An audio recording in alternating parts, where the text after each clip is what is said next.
बिहार में सरकार बदलने वाली है। मुख्यमंत्री नीतीश कुमार के कारण फिर से तेजस्वी यादव की ताजपोशी होने वाली है और गृह मंत्री अमित शाह ने एक बड़ी गलती कर दी, जिसका खामियाजा अब इस वक्त पर पूरा का पूरा बिहार बीजेपी के नेता और बिहार बीजेपी के अलावा केंद्र की बीजेपी की पूरी जो लॉबी है वो भुगत रही है। ये कुछ सवाल, ये कुछ चर्चाएं जो इस वक्त पर बिहार की राजनीति में सबसे ज्यादा हो रही है और मुख्यमंत्री नीतीश कुमार का पिछले 48 घंटे से लेकर 72 घंटे तक का जो एक्शन रहा है, उस एक्शन को लेकर लगातार सवाल उठ रहा है कि क्या वाकई में सिर्फ अगले कुछ घंटों की मेहमान मौजूदा बिहार की सरकार रह गई है और नए सिरे से सरकार का गठन होने वाला है। अक्सर ऐसा होता है जब नीतीश कुमार सरकार को बदलने वाले होते हैं तब वो लंबे समय के लिए एक चुप्पी में चले जाते हैं। पिछले 48 से 72 घंटे में नीतीश कुमार एकदम चुप हैं। कहा गया कि उनकी तबीयत खराब है, लेकिन बताने वाले कहते हैं कि नीतीश कुमार ने इस दौरान किसी से बातचीत तक नहीं की है, किसी से मुलाकात नहीं किया है और यह केवल और केवल एक संदेश है।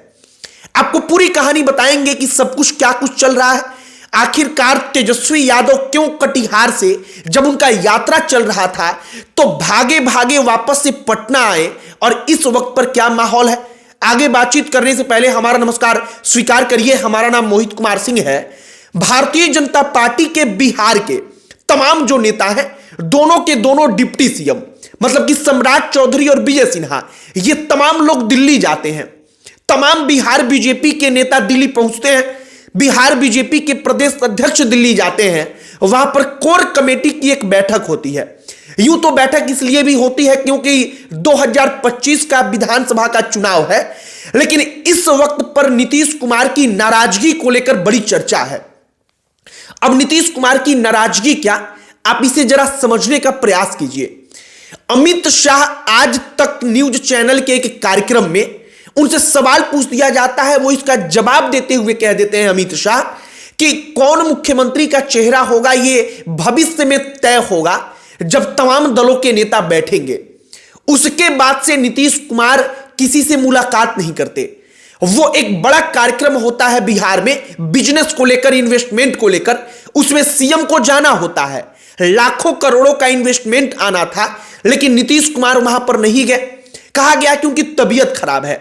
नीतीश कुमार इसके अगले दिन भी किसी से बातचीत नहीं करते, कोई मुलाकात नहीं करते। केवल जेडीयू की तरफ से कुछ नेता आकर कहते हैं कि सब ठीक है और इधर बीजेपी के तमाम नेता, यहां तक कि सम्राट चौधरी जो डिप्टी सीएम है वो तक आकर कहने लगते हैं, विजय सिन्हा तक आकर कहने लगते हैं कि नीतीश कुमार ही थे, नीतीश कुमार ही हैं और नीतीश कुमार ही रहेंगे। आप इसका मतलब समझिए।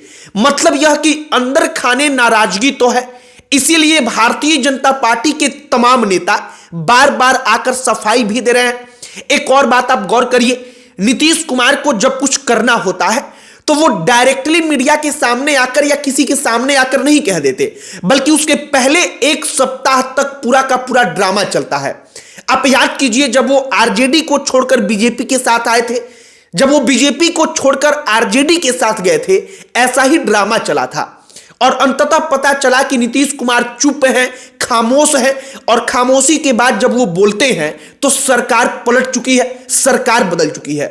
मौजूदा वक्त में बिहार में कहा जा रहा है कि नीतीश कुमार अपनी नाराजगी जाहिर करना चाह रहे थे। वो भारतीय जनता पार्टी को बताना चाह रहे हैं कि हां, अगर हमको सीएम नहीं बनाइएगा तो हम इस बात पर नाराज हैं। हमारे चेहरे को लेकर जो सवाल उठा, हम उस पर नाराज हैं। हालांकि ये नाराजगी कब इस कदर बढ़ जाएगी कि ये नाराजगी सरकार बदल दे, इसका कोई अंदाजा नहीं, कोई भरोसा नहीं। ये एक और बात है, नीतीश कुमार जब यात्रा पर निकलते हैं तो नीतीश कुमार जब किसी यात्रा पर निकलते हैं वो पूरे के पूरे बिहार में भ्रमण करते हैं तो वो माहौल को देखते हैं। माहौल देखने के बाद वो किधर जाएंगे इस बात का निर्णय कर लेते हैं। अब नीतीश कुमार फिर से एक बार यात्रा पर निकल रहे हैं अब नीतीश कुमार जब यात्रा कर रहे हैं तो सवाल कई प्रकार का उठ रहा है कि क्या वाकई में भारतीय जनता पार्टी की विदाई होने वाली है और तेजस्वी यादव अब एक बार फिर से सेहरा सजाकर सत्ता में आने वाले हैं। अब सबसे प्रमुख सवाल कि क्या नीतीश कुमार तेजस्वी यादव से अगर बातचीत करके कहेंगे कि आप आ जाइए, और जहां तक कहा जा रहा है कि एक मैसेज दो होता है बैकडोर से, वो मैसेज जा चुका है आरजेडी के खेमे में कि नीतीश कुमार नाराज हैं और आगे कुछ हो सकता है।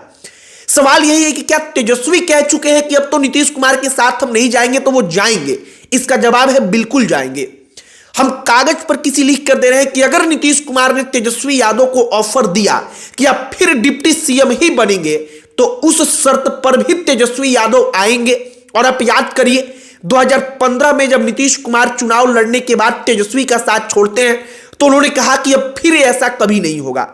फिर हुआ, जब बीजेपी के साथ वो छोड़कर वो चले जाते हैं, अमित शाह तक कह जाते हैं कि अब नीतीश बाबू के लिए रास्ता बंद है हमेशा के लिए। लेकिन फिर बीजेपी वाले उनको लेकर आते हैं और फिर तेजस्वी यादव इसी प्रकार से उनको स्वीकार करेंगे, ये एकदम तय है। फिलहाल हाई वोल्टेज ड्रामा का दौर चल रहा है। ये ड्रामा कहां जाकर इसका अंत होगा, ये तो आगे आने वाला भविष्य बताएगा। लेकिन एक बात है कि अमित शाह से बड़ी गलती हो गई, इतनी बड़ी गलती कि अब वो सरदर्द बन चुका है। और ऐसा सरदर्द कि कब सरकार गिर जाए इसका कोई पता नहीं है, कब सरदर्द ये जो है टेंशन में बदल जाए इसका कोई पता नहीं है, और कब जो सरदर्द है कि सरकार कब गिरेगी वो हकीकत में बदल जाए इसका भी कोई पता नहीं है। बाकी आगे क्या कुछ होगा देखते रहिए। राजनीति है, राजनीति का मजा भी लेते रहिए। अब तक जो हो रहा है कि कोर कमेटी की बैठक बीजेपी की दिल्ली में, वहां पर तमाम नेताओं का जमावड़ा होता है। वहां से तमाम नेता कहते हैं कि नीतीश थे, नीतीश है, नीतीश रहेंगे। मतलब नीतीश को खुश करने के लिए नीतीश कुमार की खामोशी और कई सारे सवाल, तेजस्वी यादव का कटिहार से वापस से पटना आ जाना अचानक से बिना किसी प्लान के, वो तमाम सवाल जिनका जवाब शायद भविष्य में मिलेगा। आपकी क्या प्रतिक्रिया है कमेंट बॉक्स में लिखकर बताइएगा। अंत में हमारा परिचय, हमारा नाम मोहित कुमार सिंह है। बहुत बहुत धन्यवाद।